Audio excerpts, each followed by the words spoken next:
अब हमारे पास आता है कि चॉइस ऑफ आर्गॉन गैस। हमने आर्गॉन गैस को ही क्यों चूज़ किया प्लाज्मा प्रोडक्शन के लिए? This is very important question. इसकी कई प्रॉपर्टीज़ हैं जिसकी वजह से हमने आर्गॉन गैस को चूज़ किया है। जिसके अंदर सबसे पहली प्रॉपर्टी है हाई आयोनाइजेशन पोटेंशियल, मतलब काफ़ी ज़्यादा आयोनाइजेशन पोटेंशियल है इसका। तो मतलब इससे इलेक्ट्रॉन निकालना बहुत मुश्किल है। हाँ, एक दो निकल जाए कोई ऐसा इशू नहीं है, लेकिन ज़्यादातर क्या होता है आपके पास आर्गॉन एनर्जी लेके बैठ जाती है। इसको बोलते हैं हम लोग हीटेड और एनर्जेटिक आर्गॉन एटम्स।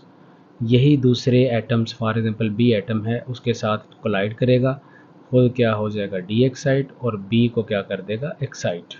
और जब बी डी एक्साइट होगा तो वहाँ से क्या निकलेगा, एक फोटॉन निकलेगा, और फोटॉन अल्टीमेटली डिटेक्टर पे बढ़ जाएगा।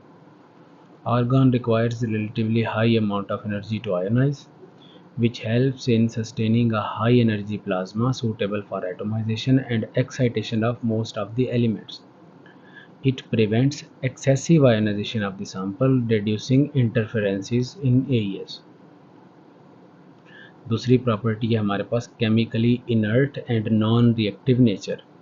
नोबल गैसेज के अंदर इसका शुमार होता है आर्गन का, meaning it does not react with the sample और द प्लाज्मा टॉर्च कंपोनेंट्स। ये उनको हार्म नहीं करती।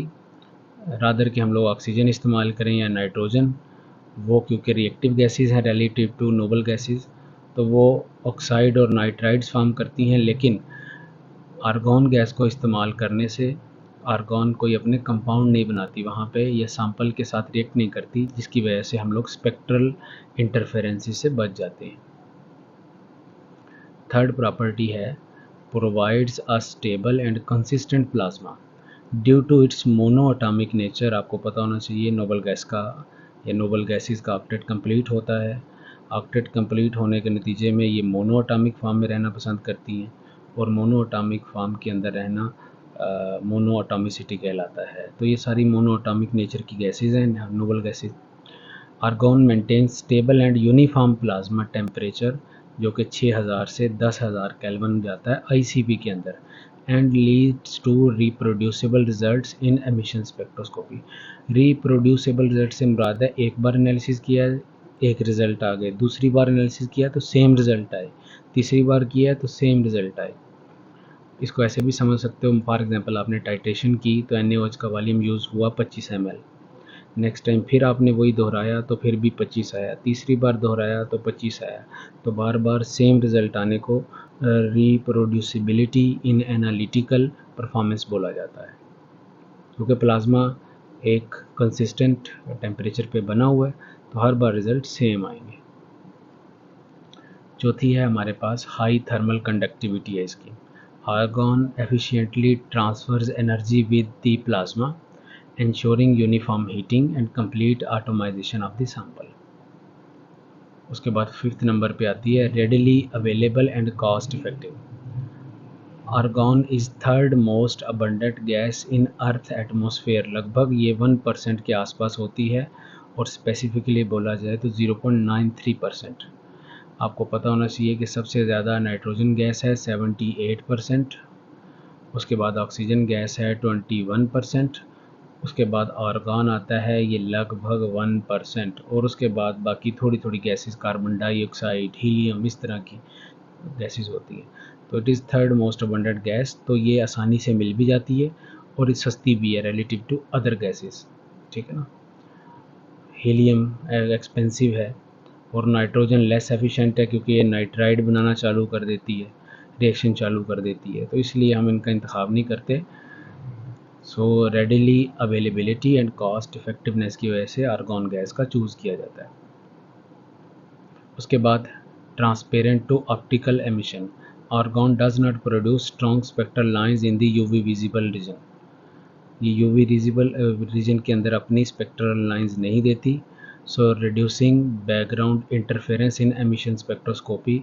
अगर ये अपनी लाइनें देना चालू करती तो हमारे पास जो स्पेक्ट्रा आता है वो इंटरफेरेंस आता, लेकिन अब ये यूवी विजिबल रीजन के अंदर एब्जॉर्प्शन नहीं देती, तो ये अपनी कोई स्पेक्ट्रल इंटरफेरेंस नहीं देती। So this improves the detection sensitivity for trace elements. ठीक है, जो छोटी छोटी अमाउंट्स के अंदर एलिमेंट्स होते हैं, पार्ट्स पर बिलियन, पार्ट्स पर मिलियन कंसंट्रेशन के अंदर, तो वो भी मेजर इसी वजह से किए जा सकते हैं बिकॉज इसका अपना इंटरफेरेंस नहीं है। 7th पॉइंट है low heat loss to surrounding environment. Argon plasmas remain thermally efficient, मतलब ये हीट को बनाए रखते हैं, अपने अंदर समाये रखते हैं। ऐसा नहीं है कि आर्गॉन एनर्जेटिक है तो ये फौरी तौर पे एनर्जी लूज़ करेगा, ये कोलाइड करके ही करेगा lose. As argon does not easily transfer heat to surrounding materials keeping the plasma sustained with minimum energy loss. अब ये एक चार्ट है, दूसरी गैसेस के साथ इसका मुवाजना किया गया है, तो इससे आपको अंडरस्टैंडिंग मिल सकती है कि why we choose argon gas as carrier और plasma gas.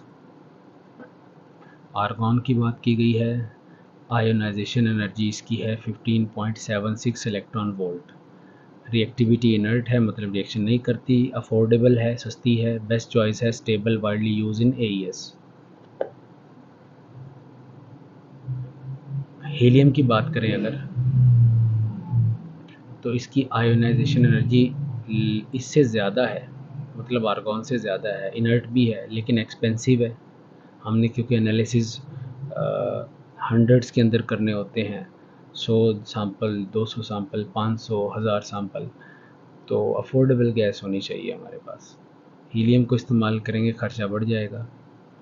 Higher ionization energy less common in ICP, इसको बहुत कम इस्तेमाल किया जाता है।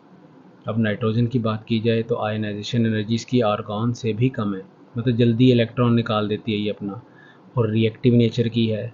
ये N-3 आइंस बनाएगी नाइट्राइड। नो डाउट ये सस्ती है, लेकिन ये रिएक्टिविटी इसकी है, दो ये एटम्स के साथ मिलकर नाइट्राइड बनाना चालू कर देती है, और जब नाइट्राइड बनाएगी तो अल्टीमेटली वो रिज़ल्ट अनसर्टेन आएंगे, can cause spectral interferences. Oxygen की बात करें तो इसका आयोनाइजेशन पोटेंशियल उससे भी कम है, मतलब ये उससे भी आसानी से इलेक्ट्रॉन निकाल सकती है। हाईली रिएक्टिव है, आपको तो पता होना चाहिए कि ऑक्सीजन जो है ये पैरामैग्नेटिक नेचर की है, तो ये स्ट्रक्चर के अंदर रहती है, मतलब it is ready to bind with other things. सस्ती है लेकिन ये ऑक्सीडाइज कर सकती है सैंपल को ऑक्सीजन ऐड करवा के।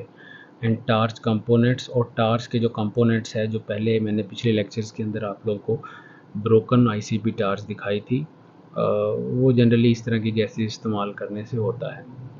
अब जो नीचे लाइन लिखी हुई है, आर्गॉन इज़ ऑप्टिमल गैस, मतलब ये लगभग हर तरफ से अगर देखा जाए तो ये अफोर्डेबल है for plasma generation in AES due to its inertness, stability, affordability and minimal spectral interferences की वजह से। तो ये चार्ट आपने याद नहीं करना, याद रखने की बातें ये दो ही हैं, पहला पेज और ये दूसरा पेज, मतलब 7 पॉइंट्स, और ये एक कंपैरिजन है with reason why we choose argon gas as plasma gas।